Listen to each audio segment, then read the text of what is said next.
llegamos al día de hoy y hoy vamos a comenzar de una manera corta el capítulo de Ruth que vamos a estar tocando. Es el capítulo número 1, pero no lo vamos a tocar todo. Solamente vamos a tocar los 5 primeros versículos. Yo había preparado los 13 primeros versículos, pero quiero dar una buena introducción para que podamos ver los 4 capítulos de Ruth de manera correcta. Gracias al Señor, en esta iglesia nos ha puesto el sentir de poder predicar libros enteros, no temas aleatorios, y así saber que la iglesia está siendo bendecida con toda la inspiración de Dios, no solamente versículos, algunos versículos algunas veces sacados fuera de su contexto. Así que le damos gracias al Señor porque hoy nos permite entrar en una nueva serie, y esta serie la hemos titulado Una historia que va del sufrimiento a la redención. ¿Cuántos dicen amén a eso? Una historia que va del sufrimiento a la redención. Y yo creo que cada capítulo es una escena. Tenemos que recordar que, y ahorita vamos a leer y vamos a orar, pero que solamente estoy dando una introducción bien general. Tenemos que recordar que el libro de Ruth está escrito en su literatura, es una narrativa, es una historia narrada de la vida real. Pasó en la vida real. Todo lo que está impregnado en la Biblia, canonizado en la palabra, es verdad, es real. Todos los hechos son totalmente reales e históricos y comprobables. Entonces nos vamos a dar cuenta que el libro de Ruth es un libro histórico comparado con las bellezas de la literatura antigua. Fue escrito hace un poquito más de 3,000 años atrás. Hoy vamos a leer un libro que fue escrito hace un poquito más de 3,000 años atrás, pero van a ver la relevancia que tiene también para el día de hoy. Quiero explicarles esto. Cuando nosotros leemos, amada iglesia, un texto o un libro que está escrito en narrativa, es decir, cuando nosotros leemos una historia en el libro, no todo lo que sale en la historia es promesa de Dios para nuestro hoy. Quiero explicar esto, ¿verdad? No todo lo que sale en la historia es promesa de Dios verídica para nuestro hoy. Es decir, cuando el Señor mandó a Josué y a su gente para que diera las vueltas a los muros de Jericó, Él de ninguna manera estaba prometiendo que cada vez que tú des vueltas a algunos muros, esos muros van a caer. ¿Cuántos dicen amén a eso? Porque hemos venido de iglesias donde nos han enseñado eso y donde nos han dicho: tú tienes que pisar el lugar, porque todo lo que pisar en la planta de los pies será. Pisa el centro comercial y ve mañana donde la gerencia y reclámalo para ver si ellos te van a decir: sí, el centro comercial es tuyo. De ninguna manera. ¿Por qué? Porque estas historias fueron hechas más que para nosotros repetir lo que aquí se hacía, más que todo en el Antiguo Testamento. Estas historias fueron hechas para ver a Dios como obraba en medio de las historias del Antiguo Testamento. Es decir, yo a ninguno, si tuviera hijos varones, a ninguno yo nunca oraría para que mi hijo fuera como David. Porque el protagonista de la historia de David no fue David, fue Dios. Entonces, allí podemos leer correctamente el Antiguo Testamento. Evidentemente hay promesas que se cumplieron en Cristo, hay promesas que aún no se han cumplido, algunas profecías, pero este libro de Ruth y todo lo que en él hay ya se cumplió. Y yo quiero que ustedes sepan en quién se cumplió. Se cumplió en Cristo. Hay algunos personajes importantes y quiero presentárselos leyendo desde los versículos 1 al 5. ¿Se pueden poner en pie para poderlo leer, por favor? Y así orar.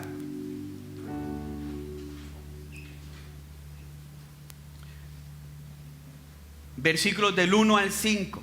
Del 1 al 5.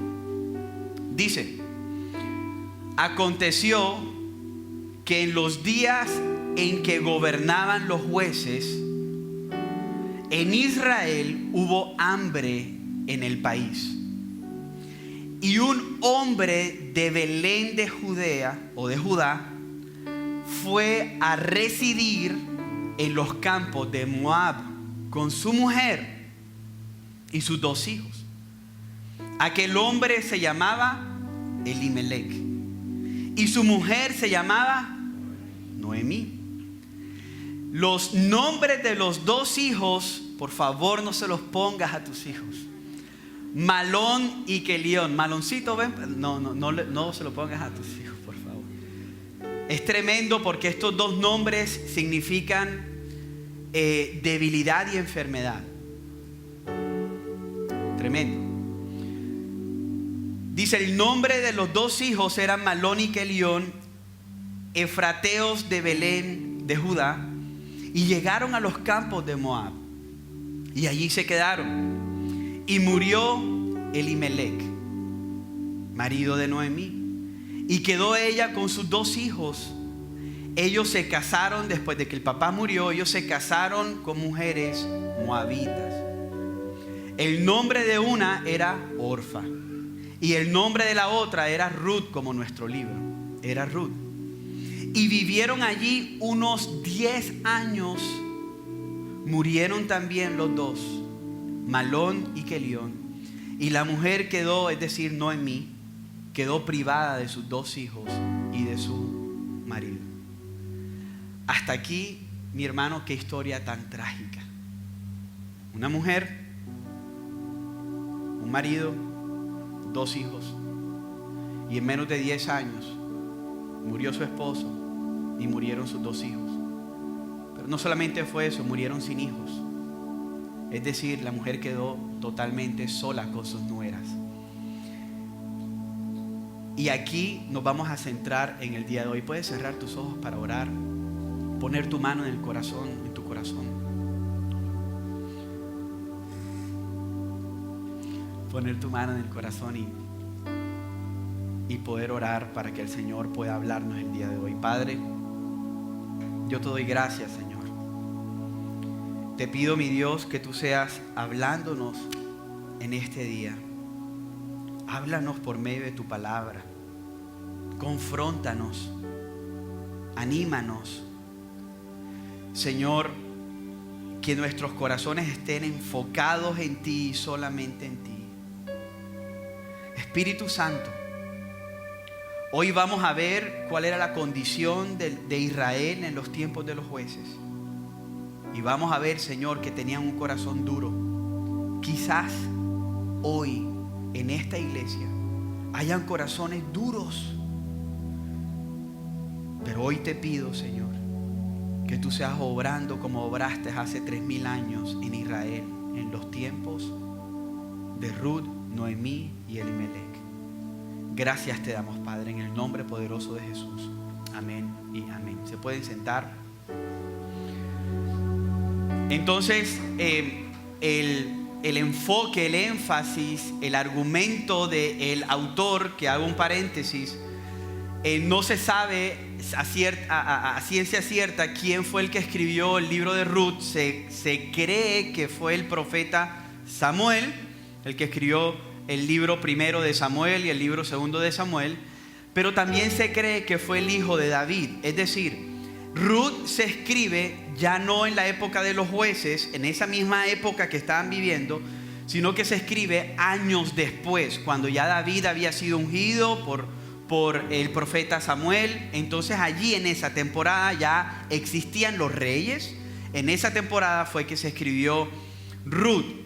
Y Ruth, como pudimos ver aquí en este pedazo, presenta a algunos personajes importantes, algunos personajes principales, y yo se los voy a nombrar. Aquí nada más falta uno, Boz, que más adelante en el capítulo número 2 nos vamos a encontrar a este hombre que es el pariente del esposo de Noemí, y resulta que este hombre se casa con Ruth. ¿verdad? Y se le llama pariente redentor. Eso lo vamos a estar explicando en estas 6-7 semanas que nos vamos a durar aquí en el libro de Ruth, enseñando expositivamente. Y yo creo que esta historia tiene 3 personajes importantes: Noemí, Ruth y Boaz.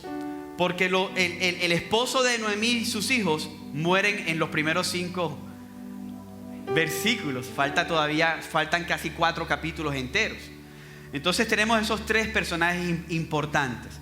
Pero cuando nosotros, amada iglesia, como se lo dije ahorita, vamos al Antiguo Testamento, tenemos que ver, cuando tú leas el Antiguo Testamento, te tienes que preguntar, te tienes que hacer una pregunta: ¿dónde está Dios en lo que estoy leyendo? Entonces tú lees y tú le pides al Espíritu Santo que traspase esas palabras que estás leyendo y le puedas preguntar a la Biblia: Señor, muéstrate, te quiero conocer más.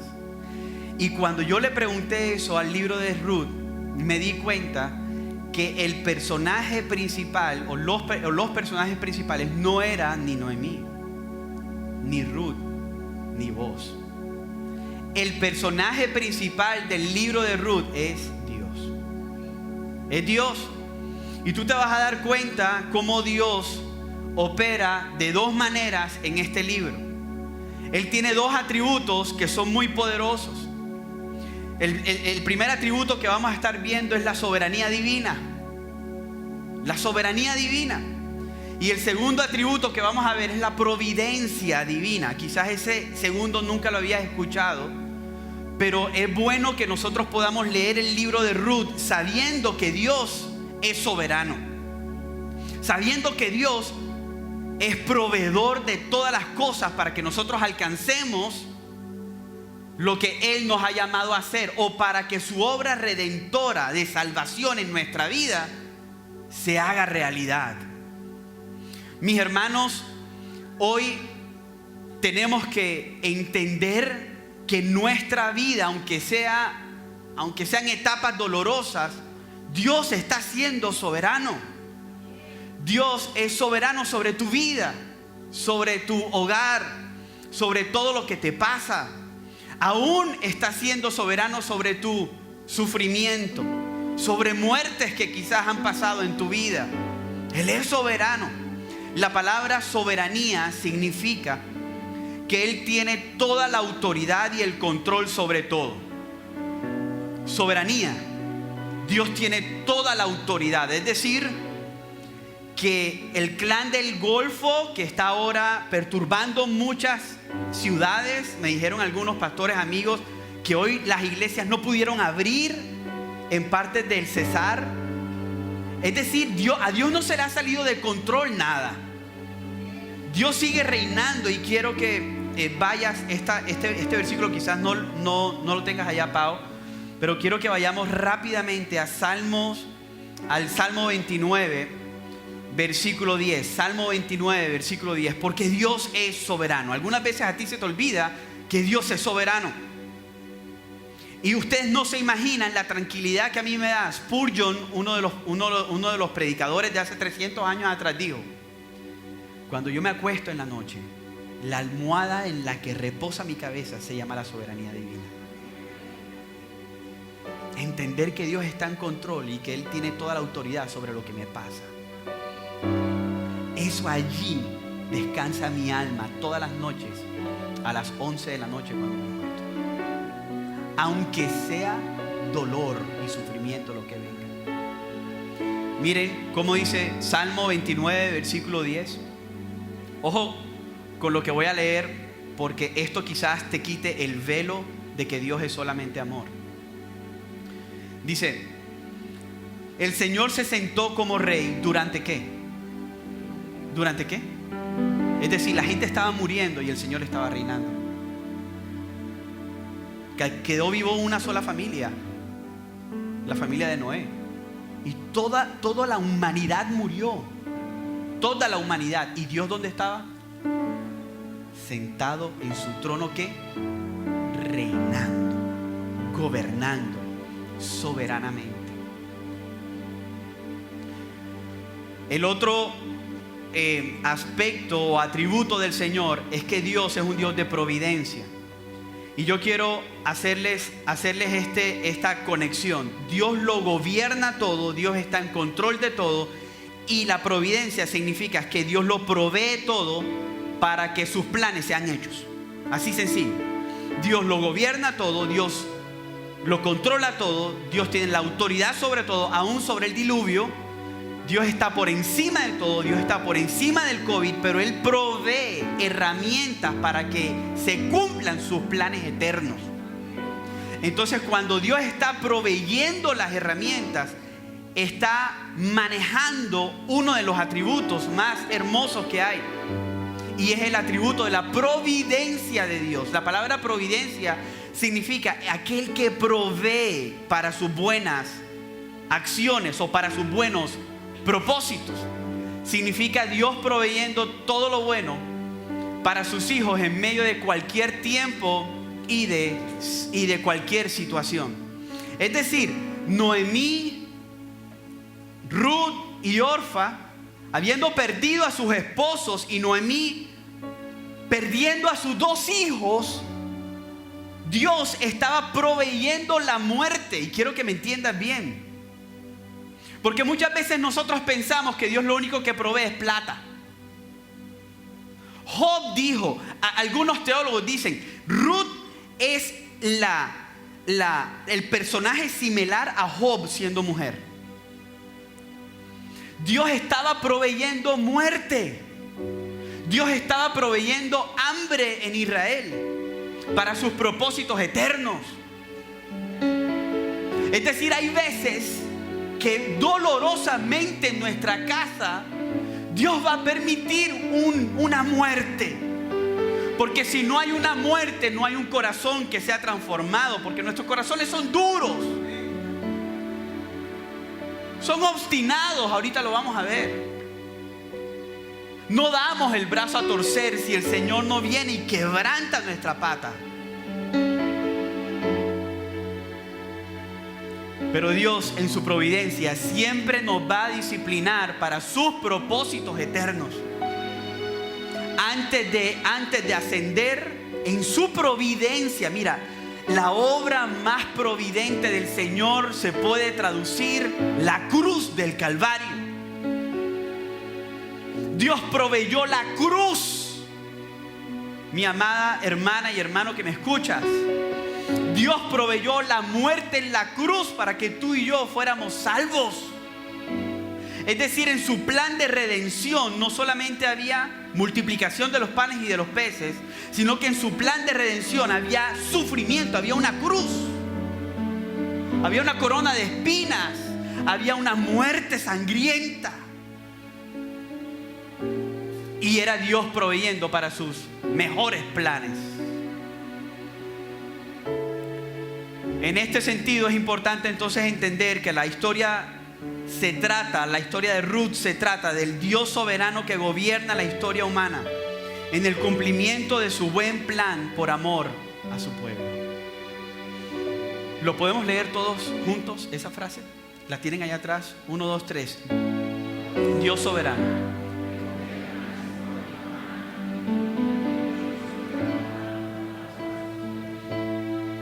Es tremendo.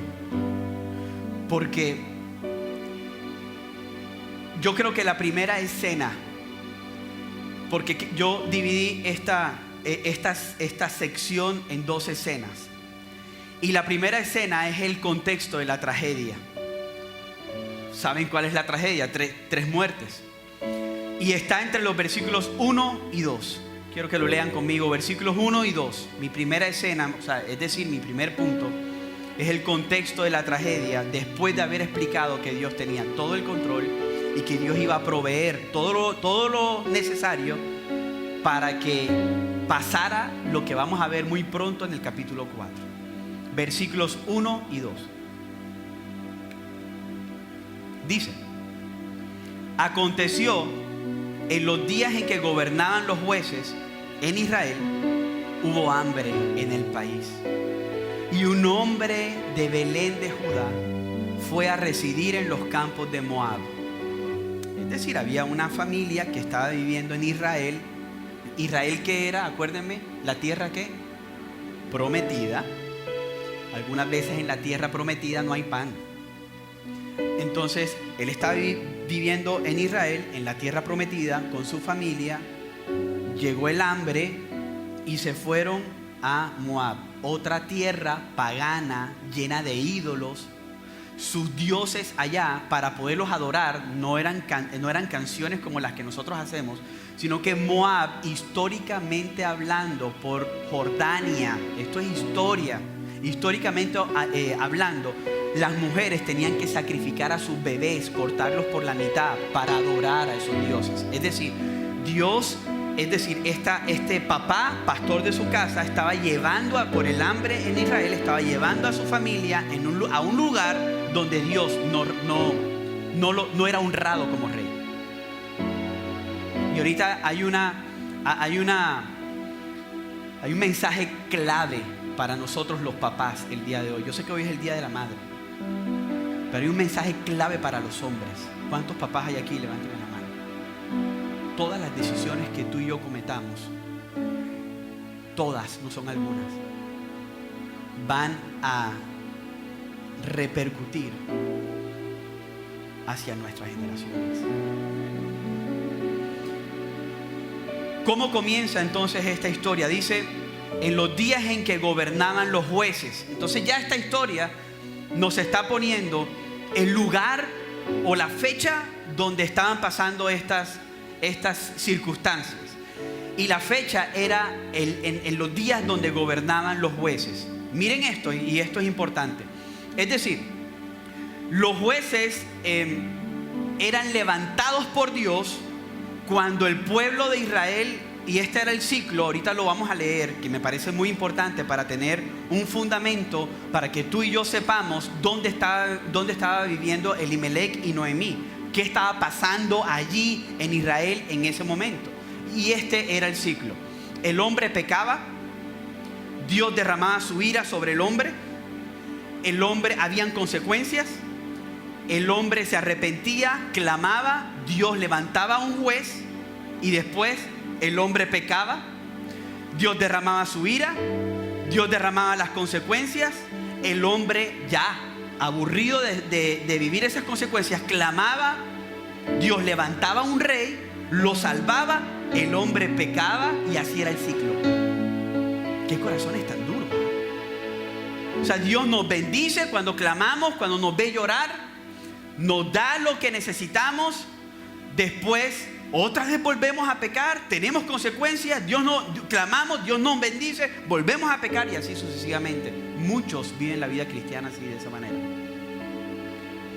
Jueces 2 del 11 al 19. Jueces 2 del 11 al 19. Yo quiero que vayan conmigo allí, y estamos poniendo el fundamento que la misma historia de Ruth nos deja ver en los días en que gobernaban los jueces. Jueces 2 del 11 al 19. Dice, yo quiero que cuando ahora mismo estemos leyendo, tú puedas preguntarle a tu corazón: Señor, yo tengo ese corazón como los israelitas antes, en aquel tiempo. Pregúntate ahora que vayamos a leer. Dice, entonces los israelitas hicieron lo malo ante los ojos del Señor. ¿Qué es hacer lo malo? Y sirvieron a los Baales, es decir, sirvieron a otro Dios que no era el Dios de Israel. Eso es hacer lo malo. ¿A quién le está sirviendo? Eso es hacer lo malo. Abandonaron al Señor, el Dios de sus padres, que los había sacado de la tierra de Egipto, y siguieron a otros dioses de entre los dioses de los pueblos que estaban a su derredor. Se postraron ante ellos y provocaron la ira y provocaron a ira al Señor. Dejaron al Señor y sirvieron a Baal y a Astarot. La ira del Señor se encendió contra Israel y los entregó en manos de los salteadores que los saquearon. ¿Quién los entregó en manos de los salteadores? Dios. también los vendió en mano de sus enemigos de alrededor. Y ya no pudieron hacer frente a sus enemigos. Escúcheme bien. Pecado, ira, consecuencia. Por donde quiera que iban, la mano del Señor estaba contra ellos para mal, tal como el Señor había dicho. Pero ojo, no era porque el Señor quería, era porque se habían olvidado ¿de quién? De Dios. Tal como el Señor había dicho y como el Señor les había jurado, y se angustiaron en gran manera. Pecado, ira, consecuencia, angustia. ¿Por qué estoy pasando esto, Señor? Yo no me explico. Si yo hago todas las cosas bien. Yo no sé por qué mi esposa está así conmigo. Si yo lo único que no dejo, pastor, es que ella me revise el celular. Eso es lo único. Yo no sé, pero yo no sé por qué. Ella con su desconfianza. Yo le he dado algún día desconfianza. Pero cambia de clave todos los días, todas las semanas. ¿Dónde estás, mi amor? No te puedo decir. ¿Dónde estás? ¿A qué horas vienes? No. ¿A dónde estabas? Pero tú, ¿por qué preguntas? Entonces el Señor levantó a jueces. La gente pecaba, le iba mal, clamaba a Dios y Dios levantaba. Dios sí es misericordioso, ¿verdad? Es decir, cuando estamos en pecado, Él nada más está esperando que tú y yo nos vayamos a Él y digamos: Señor, te necesito. Y el Señor enseguida levanta, en este caso, jueces, para que seamos liberados. Qué gracia tiene Dios para con nosotros. Qué misericordia. Dice: entonces el Señor levantó jueces que los libraron de la mano de los que los saqueaban. Sin embargo, no escucharon a sus jueces, porque se prostituyeron siguiendo a otros dioses otra vez, y se postraron ante ellos otra vez. Se apartaron pronto del camino en que sus padres habían andado en obediencia a los mandamientos del Señor. No hicieron como sus padres otra vez. Cuando el Señor levantaba jueces, aquí está el ciclo, el Señor estaba con el juez y los libraba de la mano de sus enemigos todos los días del juez, porque el Señor se compadecía por sus gemidos a causa de los que los oprimían y afligían. Pero cuando moría el juez, ellos volvían atrás y se corrompían aún más que sus padres, siguiendo a otros dioses, sirviéndole e inclinándose ante ellos. No dejaban sus costumbres ni su camino, porque ellos tenían un corazón ¿qué? Obstinado. Entonces, ¿qué pasa? Que en la casa donde nunca se tenía que acabar el pan, porque este hombre y su familia eran de Belén, y Belén significa, ¿qué significa Belén? Casa de pan. Entonces miren lo irónico de esta historia. En el lugar donde se llama casa de pan, ¿no había qué? No había pan. Pero ¿por causa de quién? ¿Dios había sido malo?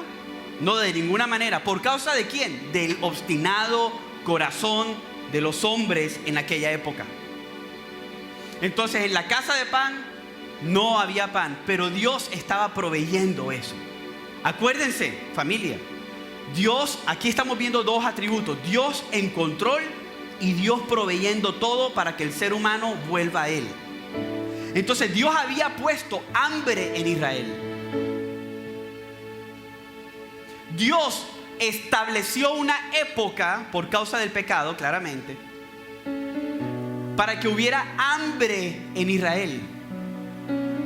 Es decir, quizás tu esposo no ha conseguido trabajo porque hay algo en tu corazón o en el corazón de tu familia que él está demandando. Porque la paga del pecado tiene que haber una consecuencia. Ya no es muerte, pero tiene que haber una consecuencia. Ya no es muerte por Cristo, pero de las consecuencias no nos salvamos. David no se salvó de ninguna de sus consecuencias.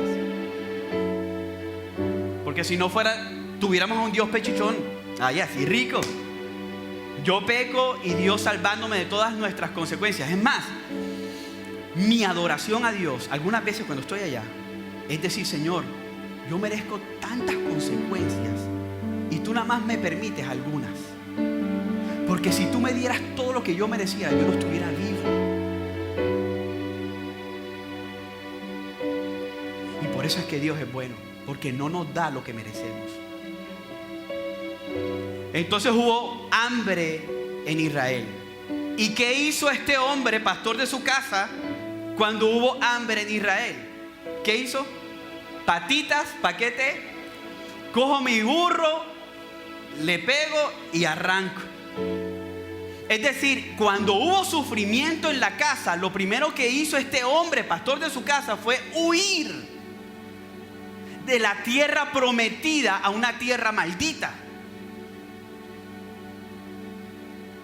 Este hombre se fue de Belén, se fue de la tierra prometida.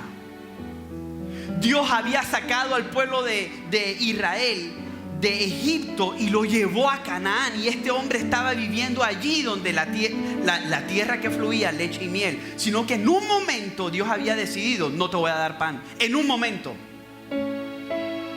Y lo que hizo este hombre fue: vamos con toda mi familia a un lugar de maldición, donde quebrantan a niños para que los dioses reciban adoración. Pero muchas veces tú y yo somos así. Cuando Dios permite crisis en nuestra casa, nosotros siempre buscamos atajos. Cuando Dios permite crisis matrimoniales, la mayoría de los hombres, Dios permite que en esta iglesia no sea así. Vamos y buscamos a otra. Vamos y nos refugiamos en Moab, donde no tenemos que ir. Vamos y hacemos un negocio chueco, donde no tenemos que hacerlo. Entonces, cuando Dios está tratando de quebrar algo en mi corazón, yo intento huir de los procesos de Dios. Me voy a otra ciudad. Y yo quiero que tú sepas algo: el proceso nunca se va a quedar en el lugar donde fuiste procesado. El proceso irá contigo, no importa si te mudas a la Conchinchina, mi hermano. Cuando Dios quiere procesar tu corazón, lo va a hacer aquí, en Estados Unidos. No, pastor, es que mi solución es irme.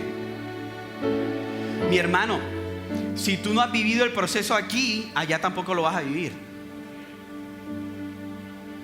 Entonces no seamos como Elimelech, que lo primero que hizo cuando llegó el proceso de Dios, por causa de su pecado además, lo primero que hizo fue huir. Arranquemos. Y arrancaron mal. Arrancaron para Moab, una tierra maldita, una tierra de donde el Señor, en Deuteronomio 11:13, no lo voy a leer, donde el Señor había dicho: ustedes no pueden entrar allí porque ustedes son un pueblo apartado, santo, y ustedes no se pueden ligar yugo desigual. Ustedes no se pueden ligar con personas que creen en otros dioses. Pastor, yo lo convierto. Mi hermano, no lo ha convertido Dios, ahora lo vas a convertir tú. O sea, esa es la realidad de la cosa. Si el tipo no está convertido, tú no lo vas a poder convertir. Si no lo ha convertido Dios, ahora lo vas a convertir tú, una mujer pecadora. Pastor, es que se me va el bus. ¿Vas a preferir irte a Moab que quedarte en Belén y decir: Señor, no tengo con quién casarme, pero tú eres mi sustento, tú eres el rey de mi tierra? Yo no voy a preferirme irme, romper los límites que tú me has puesto para irme a buscar a donde tú no me has mandado. Moab. Recuerdo esta semana me pasó porque cuando nos llega el sufrimiento a nuestras casas, muchas veces tomamos unas decisiones fuertes. Esta semana estaba ya en la oficina escribiendo este mensaje, y yo regularmente, cuando me meto con la enseñanza, no contesto el teléfono. Y hasta Mariana me puede llamar, y yo no contesto el teléfono porque estoy metido en la enseñanza. Pero no sé por qué dejé el celular al lado del computador y vi un número que no tenía grabado. Regularmente, peor, cuando estoy preparando la enseñanza, no contesto los números que no tengo grabados, porque seguramente son el banco, que tenemos un seguro para ti. Entonces yo pendiente en Ruth y el tipo hablándome del seguro, ¿me entiendes? Entonces yo digo: no, dale, no contesto. Pero no sé, Dios me llegó a contestar el miércoles esa llamada. Y la voz me dijo, porque no sé quién, me dijo que no vivía en Barranquilla, que no era parte de esta iglesia, por eso estoy contando el testimonio. Me dijo, era un hombre, y me dijo: pastor, te estoy llamando para que tú seas la última persona que escuche mi voz. Yo cuando escuché eso, Julio, yo dije: ¿cómo así que tú quieres que sea la última persona que escuche? Porque estoy camino a suicidarme. Y yo dije: Señor, ¿qué hago? Tengo un hombre que se quiere suicidar aquí, llamándome para que yo sea el último hombre que escuche la voz de este hombre. Y yo le dije: mi hermano, no lo hagas. Y empecé a predicarle el evangelio. Cristo murió por ti, murió por tus pecados. Yo sé que estás pasando un tiempo difícil de debilidad, no lo hagas. Y le pregunté: ¿por qué te vas a suicidar? ¿Por qué te quieres suicidar? Pastor, porque llevo pidiéndole a Dios 11 meses trabajo y no me ha dado trabajo. Y veo mis hijos que están pasando necesidad. ¿Tienes hijos? ¿Cuántos hijos? 3, 6, 8 y 10 años. Mi hermano, cuando yo escuché eso, yo empecé a llorar ahí en la oficina. Tenía un hombre que estaba camino a suicidarse. Y yo le pregunté: ¿dónde están tus hijos? Los dejé solos en el cuarto. Y yo dije, en mi mente, había muchas cosas en mi mente. Yo me calmé y dije: Señor, tú tienes el control de esta situación. Tú eres soberano. Tú tienes el control. Y le dije, y después de 2 horas hablando, entre esas 2 horas le hablé fuerte y le dije: mi hermano, tú eres muy egoísta. Así, con esta misma voz. Tú eres muy egoísta. Eres un orgulloso y muy prepotente. Porque tú decides quitarte la vida y vas a dejar a tus hijos. ¿Y dónde está la mamá? No, la mamá nunca apareció. Los tuvo y se fue con otro. Entonces tú vas a dejar a tus hijos solo 6, 8 y 10 años. Hermano, no seas tan pecador y arrepiéntete. Porque tú no sabes si mañana Dios va a proveer.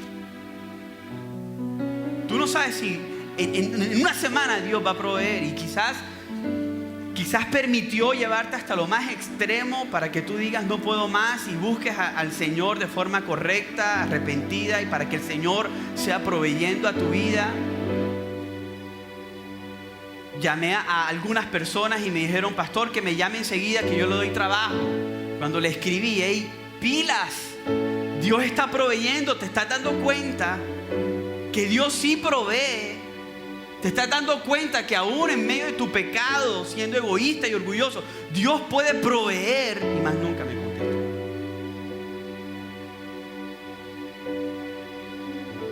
Mi hermano, cuando llega el hambre a tu casa, cuando llega la muerte, porque ahorita lo vamos a ver en la segunda escena para terminar, ¿qué haces?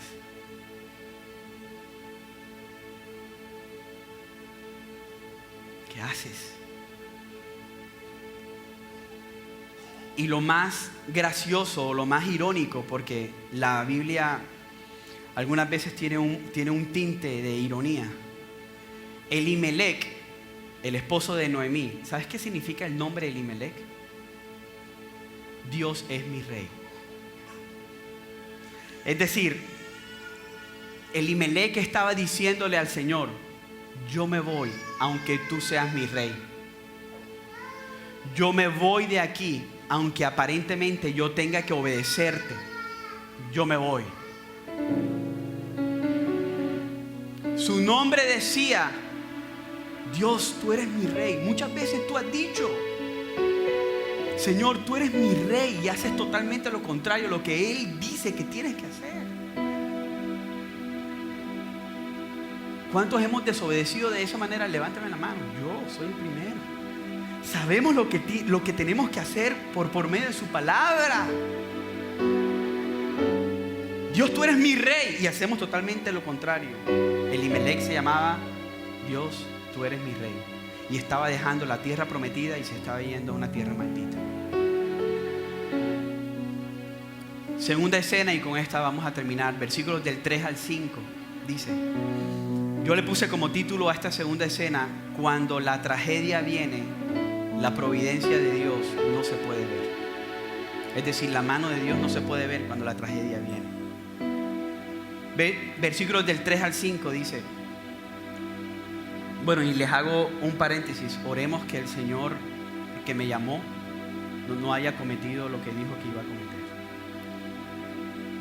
Dice, y murió Elimelech, es decir, él se fue de la casa del pan porque había hambre, se fue a Moab pensando que todas las cosas le iban a ir mejor, y el tipo se murió. Y murió Elimelech, marido de Noemí, y quedó ella con sus 2 hijos. Ellos se casaron con mujeres moabitas. Aquí viene la responsabilidad de una decisión, mala decisión de un papá. Llevó a que los hijos tomaran malas decisiones y casarse con yugo desigual. Personas que no eran creyentes en el Dios de Israel en aquel momento. Ellos se casaron con mujeres moabitas. El nombre de una era Orfa y el nombre de la otra era Ruth. Y vivieron allí unos 10 años. Murieron también los 2. Vámonos a Moab, porque Moab no nos va a ir bien, allá sí hay pan. Murió Elimelech, el papá, y murieron los 2 hijos. Ahora tenemos a una esposa viuda, a 3 mujeres viudas y a una mamá que perdió los 2 hijos. Porque un hombre había decidido llevarse a su familia al lugar donde Dios nunca le dijo que fuera. Ahora, lo lindo es que la historia de Ruth no queda en estos 5 primeros versículos. Esta historia es de redención. En esta historia Dios ve al pueblo pecador de los primeros 5 versículos y dice: yo no te voy a dejar en tus pecados, yo te voy a redimir. Aunque mi provisión haya sido muerte y sufrimiento, yo voy a redimirte, yo voy a salvarte, yo te voy a presentar a alguien que lo va a redimir de su tristeza. Capítulos 2, 3 y 4. Estos jóvenes se casaron con mujeres moabitas, Orfa y Ruth. Yo quiero que vayamos un momento, porque yo sé que aquí, y ya estamos terminando, yo sé que aquí hay personas que dicen: pero pastor, como lo dije ahorita, yo lo puedo convertir.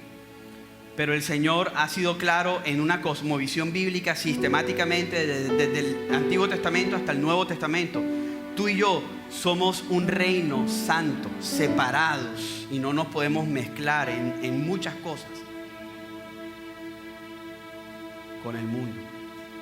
Número 25 del 1 al 3 dice: mientras Israel habitaba en Sittim, el pueblo comenzó a prostituirse. Es decir, ojo con esto, Dios llama prostitución cuando las personas se casan o tienen relaciones íntimas con personas que no son creyentes o que no tienen el mismo Dios que nosotros.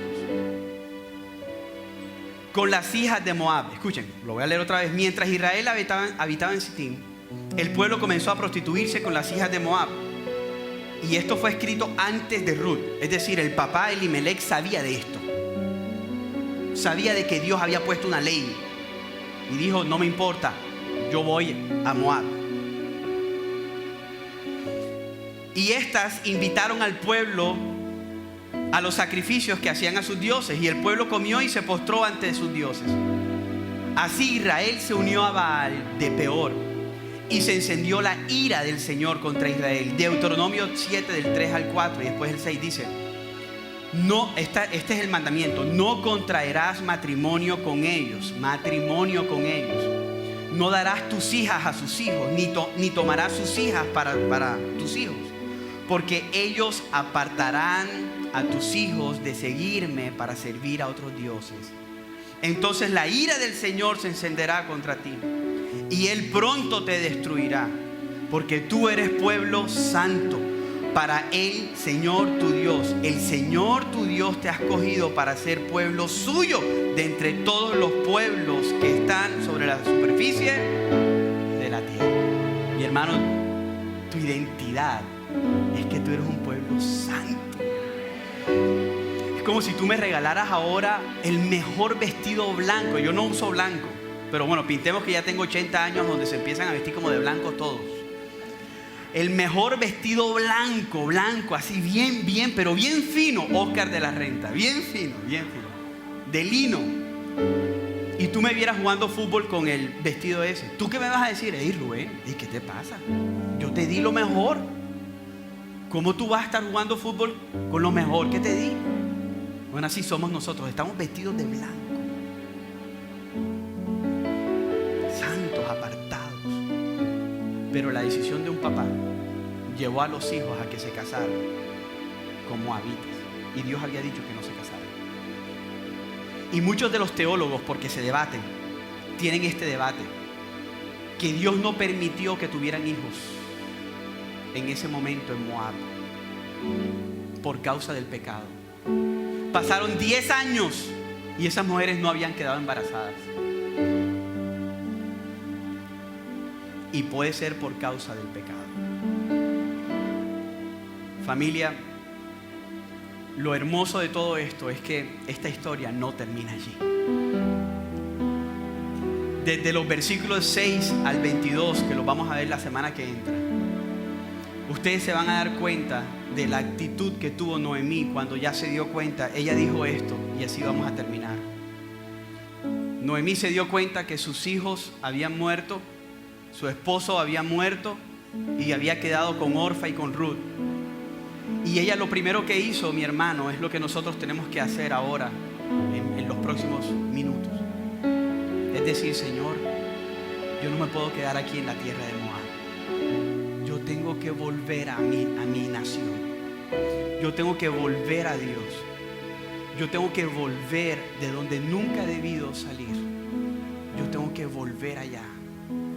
Y sabes, lo único o el único que te hace volver al camino o te hace otra vez entrar a la tierra prometida se llama Jesucristo. Él dijo una vez: yo soy el camino. ¿Qué más dijo? Nadie puede entrar al Padre si tú hoy estás en Moab, porque te saliste de su presencia. El llamado para hoy es: vuelve. Te puedes poner en pie.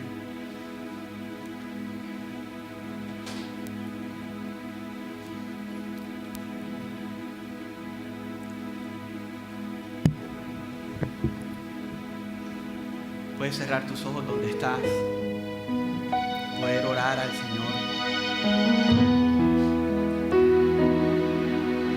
Yo no sé, mi hermano amado. No sé de verdad, y no quiero sonar como un cliché, pero no sé cuál haya sido la providencia de Dios para tu vida. Es decir, no sé qué Dios esté permitiendo en tu vida. Puede estar permitiendo algo doloroso. Puede estar permitiendo semanas sin trabajo. Puede estar permitiendo, ojo, Dios no es el que enferma a la gente, es por causa de la naturaleza caída, pero puede estar Dios permitiendo una enfermedad en tu casa que Él mismo puede sanar. Y si no lo ha sanado es porque Dios lo está permitiendo. Yo no sé la providencia del Señor que está usando para que tú te acerques a Él. En el caso de Noemí, se tuvo que quedar sola, mi hermano. El esposo murió y sus hijos murieron sin descendencia. En el caso de Ruth, una mujer moabita, pecadora, una mujer idólatra, Dios alcanzó a esa mujer idólatra, aún usó el pecado de Elimelech y de los hijos para que en el plan de redención existiera Ruth. Ustedes leen Mateo capítulo 1 y en la genealogía de nuestro Salvador sale Ruth. Allí sale la mujer moabita, la mujer que quizás mató a hijos para la adoración al Señor, a otro Dios. Allí en la genealogía de nuestro Salvador está Ruth. Entonces, si Dios tenía que usar el pecado de Malón y de Kelión para ir a buscar a una mujer para traerla otra vez a Israel, porque para allá vamos en los otros capítulos. Entonces Dios es capaz de hacer lo inimaginable aún en medio de tu pecado. Efesios 2 dice que cuando tú y yo estábamos muertos en nuestros delitos y pecados, Él nos dio vida juntamente con Cristo. Así que no fue tú el que lo escogiste, no fue Ruth. Ruth no salió de Moab. Dios permitió todo este asunto para que alguien fuera, Noemí en este caso, y trajera a esta mujer al pueblo de Israel. Y Dios ha podido permitir muchas consecuencias en tu vida. Pero hoy te está llamando, mi hermano y mi hermana que me escuchas, y te está diciendo: vuelve a casa, regresa a casa. Ya no tienes, ¿qué más Dios va a permitir que te pase, mi hermano amado? Vuelve a tu hogar, vuelve a la presencia del Señor. Y para aquellas personas que siempre han estado lejos, Dios te está haciendo un llamado el día de hoy: vuelve a casa, vuelve a casa. Puedes cerrar tus ojos y puedes orar conmigo. Levanta tus manos, por favor. Levanta tus manos allí donde estás. Señor, volvemos a casa.